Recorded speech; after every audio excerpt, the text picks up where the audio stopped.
Shalom, espero que los mensajes que has de escuchar sean de gran bendición para tu vida. Tienen aspectos que son muy importantes, pero también muy sencillos de entender. Entonces, adelante y espero que comprendas todo lo que hay para ti en este momento. Dentro de los muchos aspectos que se manejan aquí en la parasha, hay dos, y voy a leer el principio de la parasha como dice. Jueces y alguaciles ejecutores de los fallos, pondrás en ti para todas las ciudades que el Eterno tu Elohim asigna a tus tribus y juzgarán el pueblo con justo juicio. No torcerás el derecho, ni harás acepción de personas, ni admitirás regalos, o sea, sobornos, porque el soborno ciega los ojos del sabio y pervierte los juicios del justo. Solo buscarás la justicia para que vivas y poseas la tierra que el Eterno tu Elohim te dio en heredad.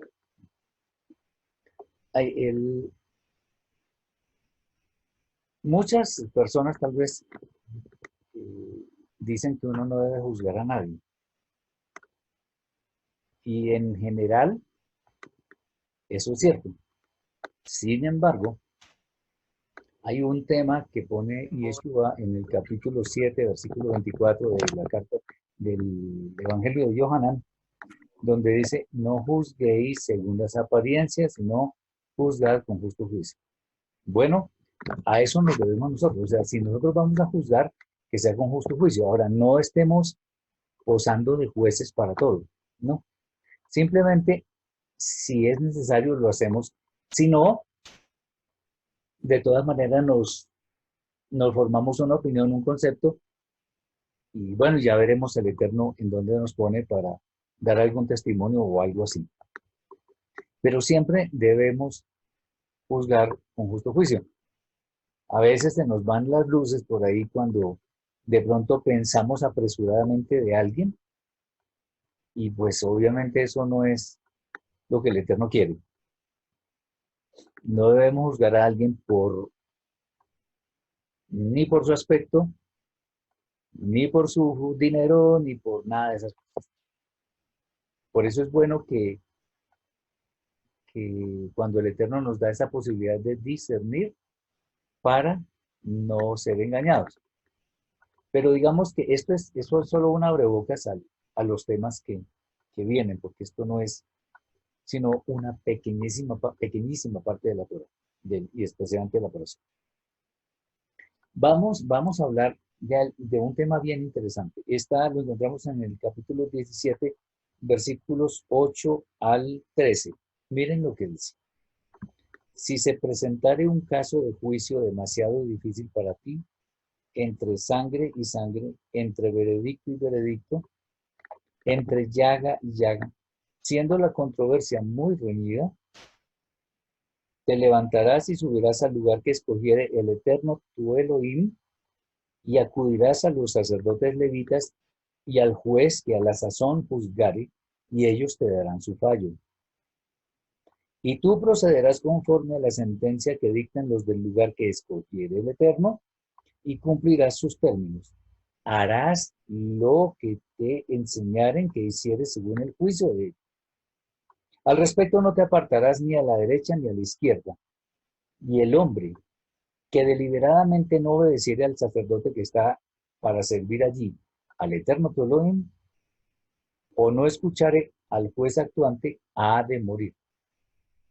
Así quitarás el mal de Israel, y el pueblo, al saberlo, temerá y no obrará más con soberbia. Fíjense ustedes que ahí hay varias cosas.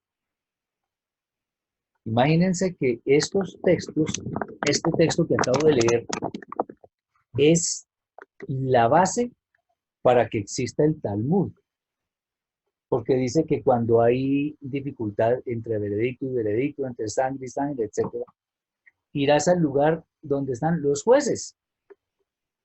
Entonces, los rabinos abrogaron esa condición y empezaron a legislar.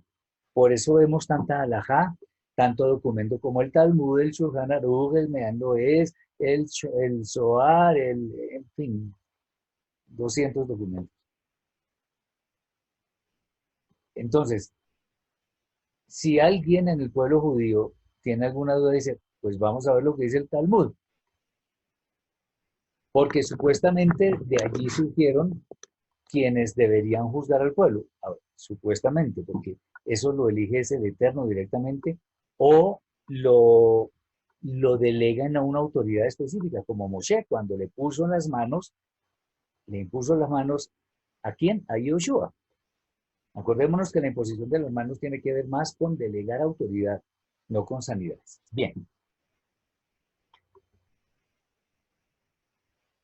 eso es lo que dicen ellos, los rabinos. La pregunta es, ¿los rabinos son infalibles? De ninguna manera. Ellos se equivocan, son hombres, son falibles. Entonces, teniendo esta condición,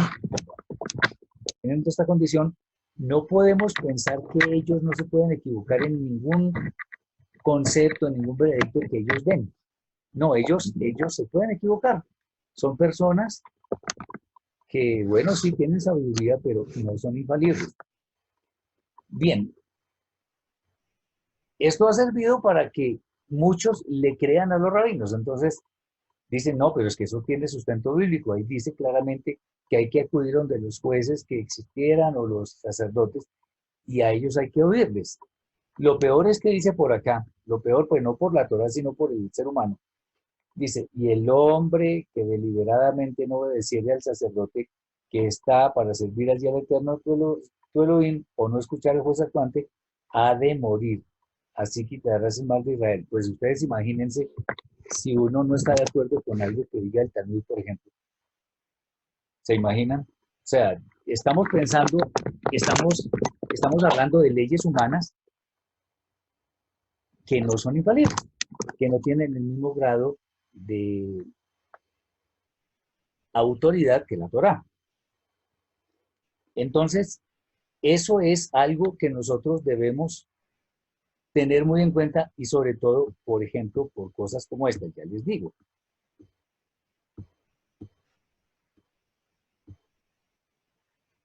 A ver, a ver.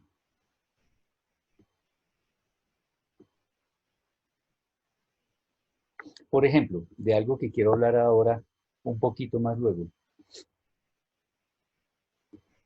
Si solamente existe la palabra de los jueces, entonces estaríamos como un poco a la deriva. Pero resulta que hay otro asunto que dice que hay que tener en esta parashá, que hay que tener 2 o 3 testigos como mínimo para decidir todo asunto. Ahora, no es que los 2 o 3 testigos se pongan de acuerdo para fallar en algo que les convenga. No, se trata simplemente de que de acuerdo con los testimonios que se puedan probar, puedan emitir algún fallo. Entonces, los jueces, está bien que existan. Los jueces es posible que tengan toda la mejor intención, pero recordemos siempre que deben tener el testimonio de Yeshua, el testimonio de la Torah, para no cometer excesos. Por ejemplo, fíjense ustedes cuando, no sé si recuerdan en una de las charlas que di allí en la comunidad, que yo dije algo como, pero es que encender las velas, eso no es una misbah. Y hubo más de una persona que como que se conmovió, y dijo, uy, pero ¿cómo así? Y entonces la pregunta es, ¿dónde está escrito eso? Ah, es que los rabinos dicen, miren, no importa quién lo dijo, pero por ejemplo, cuando se dice, cuando se hace esta verajá, esta bendición que dice, Baruch atah Adonai Eloheinu melech haolam asher kiddushanu bemitzvotav betzivanu leadlik ner shel Shabbat.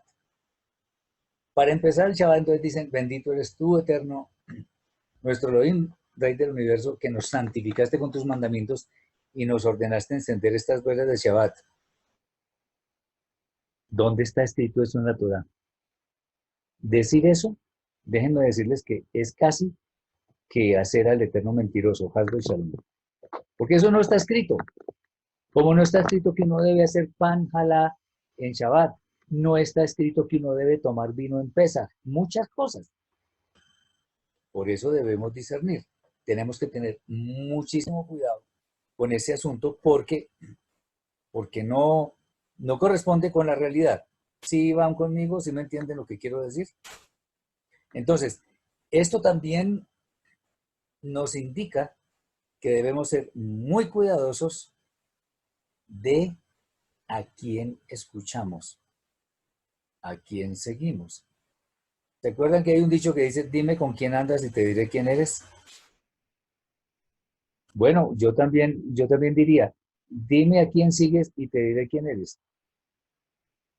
Porque el testimonio de quién es, el testimonio de un maestro, un rabino, lo que sea, se ve reflejado en sus talmidim, en sus estudiantes. Qué responsabilidad tan grande. Entonces, no juzguemos según las apariencias, sino con justo juicio. El justo juicio viene de la Torah misma.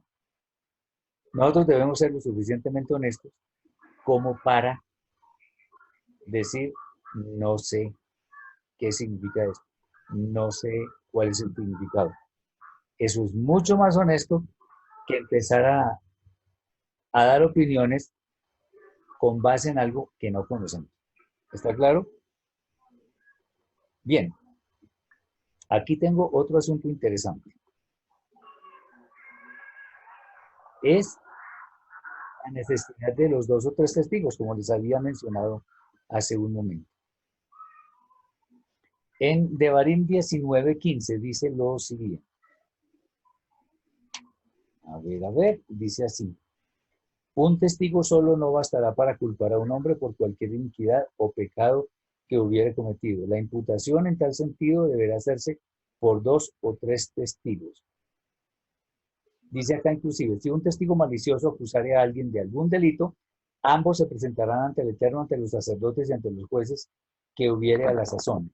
Los jueces indagarán el caso minuciosamente y si se comprobare que el testigo dio falso testimonio contra su hermano, haréis con él lo que él quería que se hiciese con su hermano.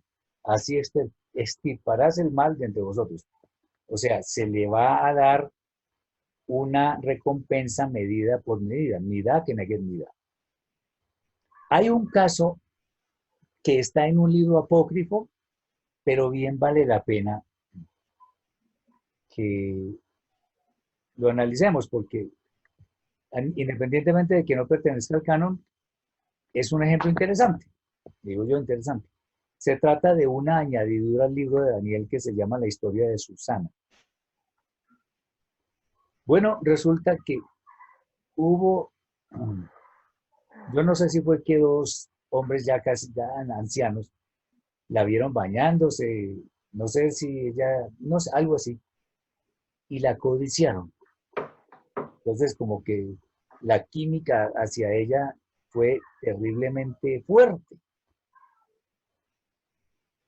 Y hubo un momento en que ella dio gritos, pues, porque la querían abusar de ella.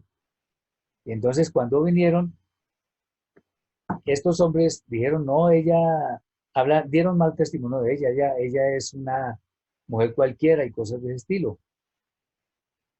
Entonces, la sometieron al escarnio público. La llevaron por allá ante todo el mundo y la iban a juzgar porque esos 2 ancianos además eran personas muy prestantes, eran personas muy estimadas por la comunidad. Entonces, el que estaba presidiendo dijo que la iban a juzgar y que si alguien no estaba de acuerdo. Entonces, alguien por allá dio un grito y dijo, yo no me hago culpable de la muerte de esta mujer. Y todos se volvieron hacia esa persona y esa persona era Daniel. Y le preguntaron, ¿cómo es eso? Y él dijo, yo les voy a demostrar que estos ancianos son malvados y lo que querían era abusar de ella. Pero déjenme, yo les demuestro eso. ¿Y qué hizo él? Atención, fíjense ustedes, a cada uno de los ancianos los puso aparte y a uno le preguntó, ustedes dijeron que esta mujer quería que, bueno, mejor dicho, hablaron mal de ella y le dijeron que, ellos dijeron que debajo de un árbol. Y entonces uno dijo debajo de un árbol tal, digamos de un roble, y el otro dijo debajo de un arce o algo así. Bueno, estoy exponiendo el caso en los términos más relevantes. ¿El asunto cuál fue? Que al confrontar los testimonios de estos señores, Daniel se estaba dando cuenta que estaban mintiendo. Y cuando demostró que efectivamente el testimonio de ellos era falso, los juzgaron a ellos y los mataron. Es interesante porque es un libro que es apócrifo, pero igual el caso es interesante porque nos ayuda a tener sabiduría para discernir las cosas. Porque ella siguió siendo una mujer sin tacha, una mujer virtuosa. Entonces, el caso es que los testigos deben ser idóneos y deben estar de acuerdo y con pruebas demostrables. Fíjense ustedes que aquí el testimonio no cuadraba. Entonces, si alguien me dice, ay, a usted lo vi con no sé quién, y seguro que estaba haciendo tal cosa, entonces se le pregunta, ¿usted tiene testigos? ¿Usted me puede demostrar que efectivamente yo estoy haciendo eso que usted está diciendo? Muchas personas, déjenme decirles, que llegan a tal difamación que incluso llevan esos casos a una corte tratando de mancillar la honra de la otra persona. Pero déjenme decirles que el Eterno, cuando hay buena intención de hacer las cosas en la forma correcta, honra ese propósito y hace cosas como esta.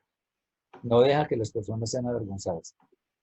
Ahora, en torno a lo que Yeshua mismo dice de los 2 o 3 testigos, entonces, tenemos que decir varias cosas. Los asuntos que nosotros hemos de juzgar deben ser analizados a la luz de la Torá, que es nuestra primera fuente de autoridad, como yo siempre lo recalco. Entonces, la primera fuente de autoridad es la Torá. Una corte, además, no debe basar su juicio en evidencias circunstanciales. O sea, fue que pareció, o lo lógico es que tal cosa, no. Eso no es así. Debe juzgar con cosas que se puedan comprobar. Solo el testimonio de 2 personas, mínimo de 2, pueden ser 3, que aparecen en una corte y que fueron testigos del evento, pueden dar testimonio firme. Ahora, no significa que necesariamente eso sea así, hay que discernir porque hay personas que se ponen de acuerdo para hacer el mal. Esto tiene muchas formas de verlo. Si hay 2 testigos, por ejemplo, como sucedió con estos ancianos, que se contradicen, obviamente el testimonio queda anulado y lo que podría ser un juicio injusto no lo va a ser porque simplemente no se tiene en cuenta. ¿Hay alguna pregunta hasta acá? ¿Duda, inquietud? ¿Está claro? Bien. Entonces, lo interesante es que además dice la Torah que los testigos que se unen para conspirar deben sufrir el mismo castigo que le desearon a la víctima. Muchos desean la muerte. Entonces, ¿qué debe hacer el juez? Estamos hablando de estos tiempos. Debe matarlo porque eso era lo que querían que se ejecutara contra esa persona. Antes existía también el tema de los latigazos y cosas de ese estilo, pero bueno, en este momento solo quienes aplican eso creo que son los indígenas, no sé si ustedes saben de eso.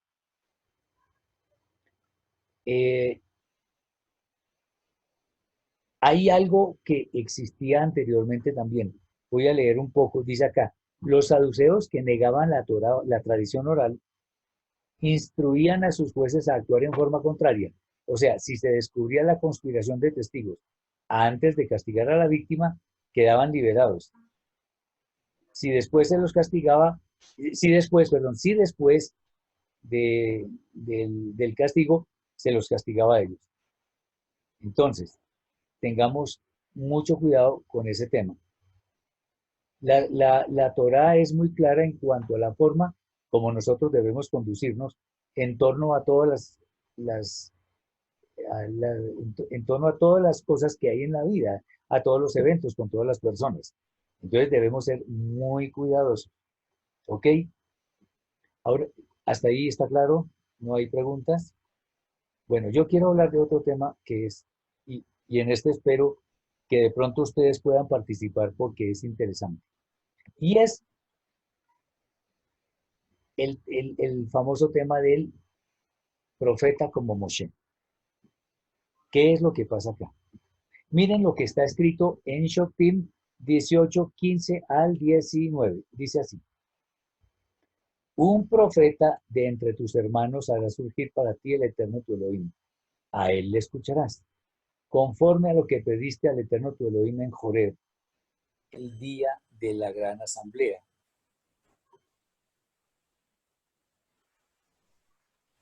Diciendo, no vuelva yo a oír la voz del Eterno mi Elohim y no vea más este fuego grande, no sea que muera. Y entonces me dijo el Eterno, han hablado bien. Haré surgir para ellos un profeta de entre sus hermanos, esta es la segunda vez que lo dice, como tú, y pondré mis palabras en su boca y él les dirá todo lo que yo le ordene. Y ocurrirá que le pediré cuentas a quien no escuchare las palabras que el profeta dijere en mi nombre. Pero el profeta que osare decir en mi nombre alguna palabra que yo no le hubiere ordenado decir o que hablare en el nombre de otros dioses, ha de morir. Entonces, fíjense, cuando, digamos que nosotros ya entendiendo que Yeshua es el Mashiach, entendemos también que es el profeta. Cuando había personas que en aquella época, creo que está en el libro de Mateo, si no estoy mal, que muchos decían, él es el profeta. Cuando decían es el profeta, se referían a este texto de la Torá. Ahora, lo interesante es que esto debemos verlo en, a ver, en dos formas. La palabra Naví aparece dos veces en el texto, o sea que en forma figurada aparentemente puede significar que el profeta tendrá dos instancias que para nosotros son claras, o sea, la primera venida hace algo así como 2000 años y la segunda que será al final del tiempo. Ahora, pero hay más ahí. Dice algo interesante y es, la primera vez que aparece el vocablo profeta es para decirnos que Israel debe escuchar a ese profeta en la misma forma que Joreb, o sea, en el monte Sinaí. O sea, este profeta hablaría de la Torá en la forma como fue proclamada en Sinaí. Esto significa dar la verdadera interpretación de las palabras del Eterno, que fue efectivamente lo que sucedió con Yeshua. Acordémonos en Mateo 17, no he venido para abolir, sino para dar la interpretación correcta. 5:17, 5:19, bueno. Ok, esto por un lado. Hay otra cosa interesante. La segunda vez que aparece la palabra profeta en este texto, nos dice que el Eterno mismo pondrá palabras en su boca y hablará todo lo que le mande y al que no lo escuche le pedirá cuenta.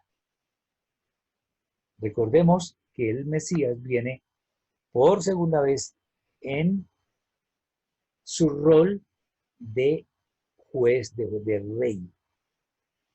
Entonces, el que no escuche a ese juez va a pagar cara su osadía, porque ese juez simplemente no se equivoca.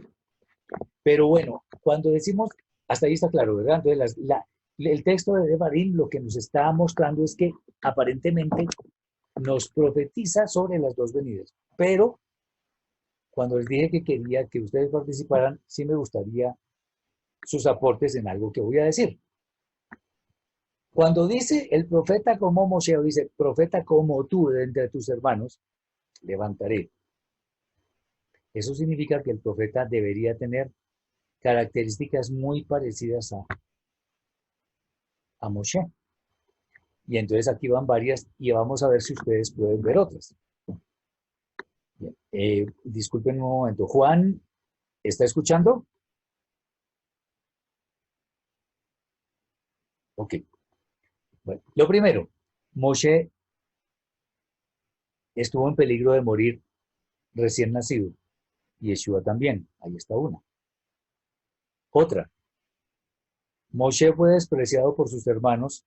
¿Se acuerdan con el incidente de que él mató al egipcio y le dijeron al faraón y todo aquello? Y Yeshua también, porque dice por ahí, a los suyos vino y los suyos no le recibieron. O sea, lo hicieron a un lado. Y además siempre tuvo muchos, especialmente fariseos, no todos, pero muchos fariseos en contra de él. Ese es otro. Los dos estuvieron en Egipto. Yeshua fue el elegido, perdón, Moshe fue el elegido para revelar la Torá a su pueblo.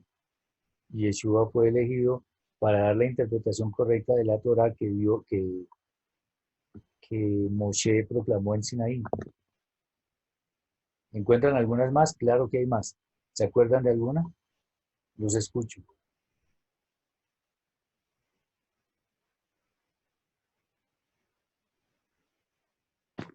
More, ¿Sí?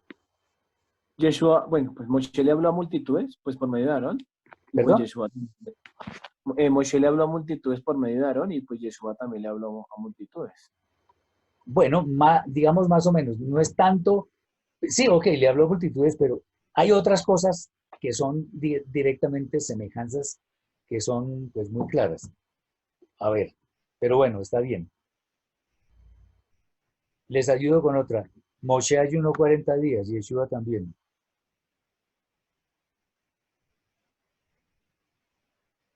A ver, ¿qué más?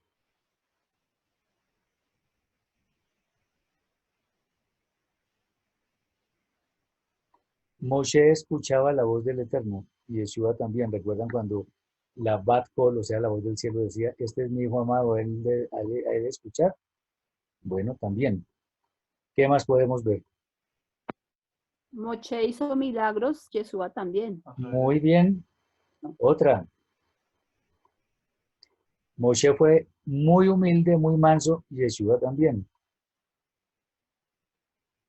Hay varias. ¿Se acuerdan de alguna otra?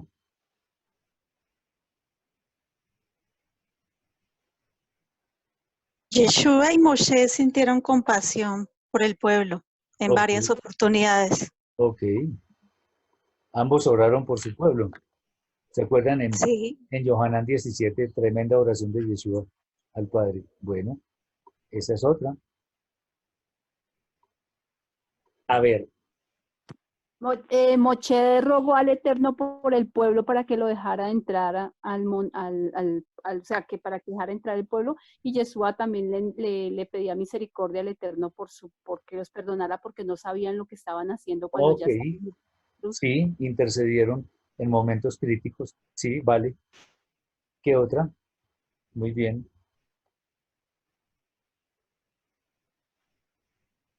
A ver,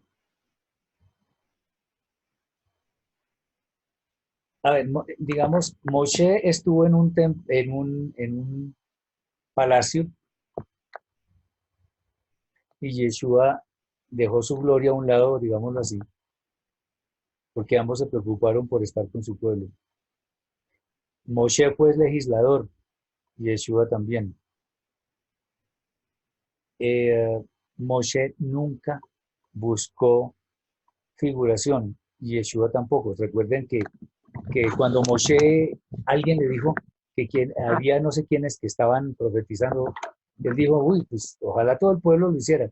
Yeshua, cuando algunos querían elevarlo a la condición de rey, se les escondía y se fue y no quiso saber de eso. ¿Qué más? Obvio que hay diferencias.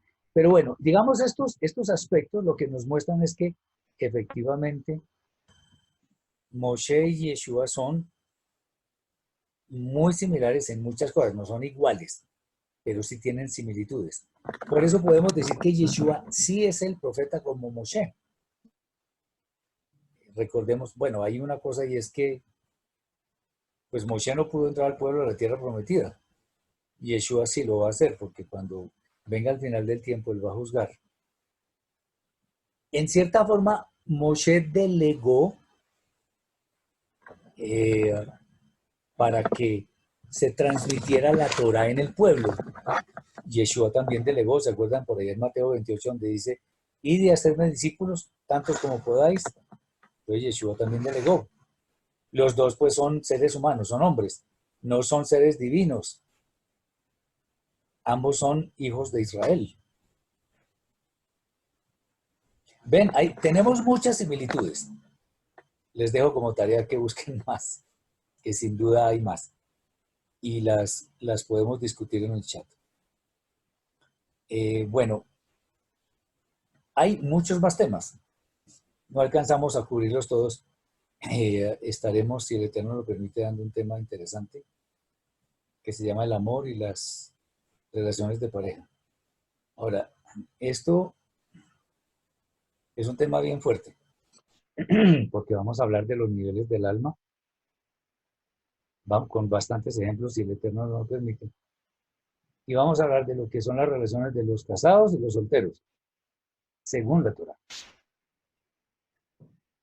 ¿Qué es un matrimonio? Si eso existe o si no existe, el noviazgo, el compromiso y todo aquello que parece ser interesante para que nosotros lo analicemos. ¿Alguna pregunta? ¿Alguna inquietud? Ya el tiempo se está acabando. ¿Algún aporte? ¿Alguna nota? Yo quería preguntar, yo sé que hay un pasaje que es textual acerca de no meter carga en Shabbat y se refería específicamente a que estaban cruzando la puerta, pero quisiera saber si existe alguna otra interpretación acerca de meter carga en Shabbat. Me salgo un poco de nuestro tema de la parashá, pero sí quería como tener mayor claridad en esto. Sí, está bien. El tema es que como el Shabbat implica cese de actividades, entonces cuando hacemos algo que está conectado con las actividades de los 6 días de trabajo, estamos actuando en la dirección equivocada. Entonces, por ejemplo, en ese tiempo existía lo de caminar un día de Shabbat. O sea, había una norma, no me acuerdo cuánto era como 2 kilómetros.